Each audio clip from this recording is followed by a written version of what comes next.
പഹൽഗാം ഭീകരാക്രമണത്തിന്റെ പശ്ചാത്തലത്തിൽ മന്ത്രിസഭാ സുരക്ഷാ സമിതി യോഗം വൈകിട്ട് 6 മണിക്ക് ചേരും. പ്രധാനമന്ത്രി നരേന്ദ്രമോദിയുടെ നേതൃത്വത്തിലാണ് നിർണായകമായ യോഗം ചേരുക. സൗദിയിൽ നിന്നും തിരിച്ചെത്തിയ പ്രധാനമന്ത്രി ഡൽഹി വിമാനത്താവളത്തിൽ ഉന്നതതല യോഗം ചേർന്ന് സ്ഥിതിഗതികൾ വിലയിരുത്തിയിരുന്നു. വിശദാംശങ്ങളുമായി ഡൽഹിയിൽ നിന്നും ജിഷ്ണു കൃഷ്ണൻ ചേരുകയാണ്. ജിഷ്ണു, പഹൽഗാം ഭീകരാക്രമണത്തിന്റെ പശ്ചാത്തലത്തിലാണ് വൈകിട്ട് 6 മണിക്ക് മന്ത്രിസഭാ സുരക്ഷാ സമിതി യോഗം ചേരുന്നത്. അതീവ നിർണായകമായ ചില തീരുമാനങ്ങൾ സ്വാഭാവികമായും പ്രതീക്ഷിക്കാമല്ലേ?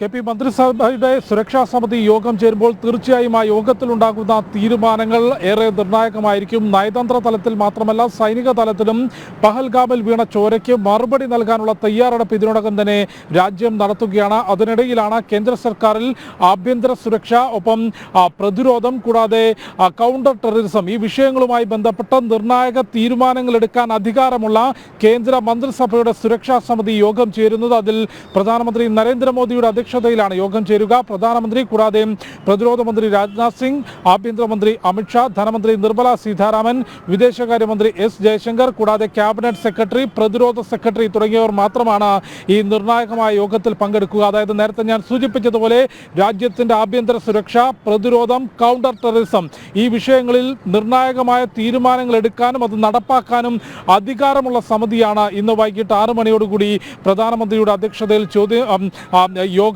ചേരുന്നത്. അതുകൊണ്ട് ആ യോഗത്തിലെ തീരുമാനങ്ങൾ ഏറെ നിർണായകമായിരിക്കും. ആ യോഗത്തിൽ എന്തെല്ലാം ചർച്ചകളുണ്ടായി, അതിൻ്റെ പ്രധാനപ്പെട്ട തീരുമാനങ്ങൾ പുറത്തറിയിക്കുകയോ അല്ലെങ്കിൽ അതിൻ്റെ നടപടികൾ എടുത്ത ശേഷം മാത്രമായിരിക്കും ചിലപ്പോൾ നമുക്ക് മാധ്യമങ്ങൾക്കും പൊതുജനങ്ങൾക്കും അറിയാൻ പോലും സാധിക്കുക. അതിനപ്പുറത്തേക്ക് രാജ്യത്തിൻ്റെ അതീവ സുരക്ഷയുമായി ബന്ധപ്പെട്ടും ഒപ്പം പഹൽഗാം ഭീകരാക്രമണത്തിന് ഏതൊക്കെ തരത്തിൽ മറുപടി നൽകണം എന്നത് സംബന്ധിച്ചുമുള്ള നിർണായകമായ ചർച്ചകളായിരിക്കും ഈ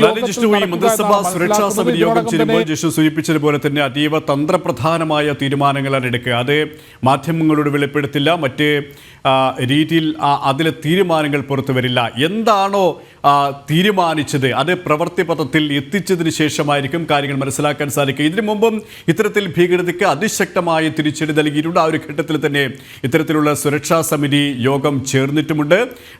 ജിഷ്ണു പറഞ്ഞതുപോലെ തന്നെ നയതന്ത്രപരമായ നീക്കങ്ങൾ, അതിൽ എത്രത്തോളം തിരിച്ചടി പാകിസ്ഥാന് നൽകണം എന്ന കാര്യത്തിൽ ഒരു തീരുമാനമുണ്ടാകും.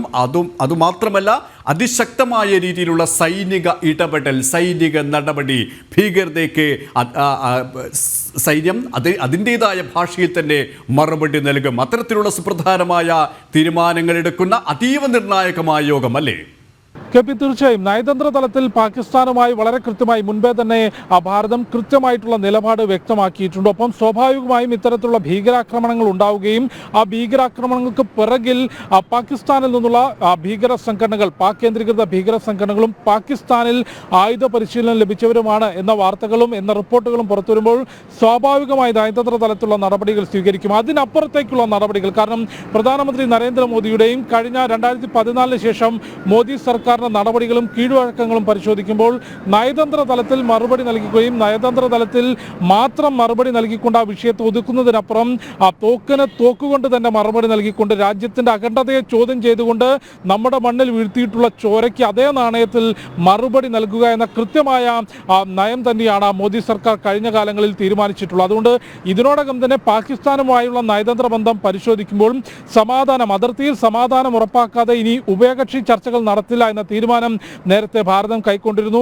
ഇരു രാജ്യങ്ങളും തമ്മിൽ ലോക നേതാക്കൾ, രാജ്യത്തിന്റെ ഭരണാധികാരികൾ ഇരു രാജ്യങ്ങളിലേക്കും യാത്ര ചെയ്യുന്നത് നേരത്തെ തന്നെ നിർത്തിവെച്ചിരുന്നു. അത്തരത്തിൽ നയതന്ത്ര തലത്തിലൊരു പാതി ഇതിനോടകം തന്നെ വലിയ രീതിയിൽ ഭാരതം ആ നയതന്ത്ര ബന്ധം വിച്ഛേദിക്കുന്ന ഒരു നടപടികൾ നേരത്തെ തന്നെ സ്വീകരിച്ചിരുന്നു. എന്നാൽ ഈ ഭീകരതയെ തള്ളിപ്പറയാൻ പാകിസ്ഥാൻ തയ്യാറാകുന്നു, അന്ന് മാത്രമേ ഇനി പാകിസ്ഥാനുമായി ചർച്ചയുണ്ടാകൂ എന്ന് ഭാരതം വ്യക്തമാക്കിയിട്ടുള്ളതാണ്. അതുകൊണ്ട് തന്നെ നയതന്ത്ര തലത്തിലുള്ള മറുപടിക്കപ്പുറത്തേക്ക് എന്തെല്ലാം നടപടികൾ സൈനിക തലത്തിലുണ്ടാകും, ഒപ്പം ഈ കഴിഞ്ഞ ദിവസം പഹൽഗാമിൽ നടന്നിട്ടുള്ള ഭീകരാക്രമണത്തിന് ഏതെല്ലാം തരത്തിൽ മറുപടി നൽകും, ഒപ്പം ഇനിയൊരു ഭീകരാക്രമണം ആവർത്തിക്കാതിരിക്കാനുള്ള പ്രതിരോധ നടപടികൾ, അതാണ് നേരത്തെ ഞാൻ സൂചിപ്പിച്ചത്. ആഭ്യന്തര സുരക്ഷ, പ്രതിരോധം, കൗണ്ടർ ടെററിസം ഈ 3 വിഷയങ്ങളുമായി ബന്ധപ്പെട്ട നിർണായകമായ ചർച്ചകളും തീരുമാനങ്ങളുമായിരിക്കും പ്രധാനമന്ത്രി നരേന്ദ്രമോദിയുടെ അധ്യക്ഷതയിൽ ചേരുന്ന മന്ത്രിസഭയുടെ സുരക്ഷാ കാര്യ സമിതിയിൽ ഉണ്ടാവുക.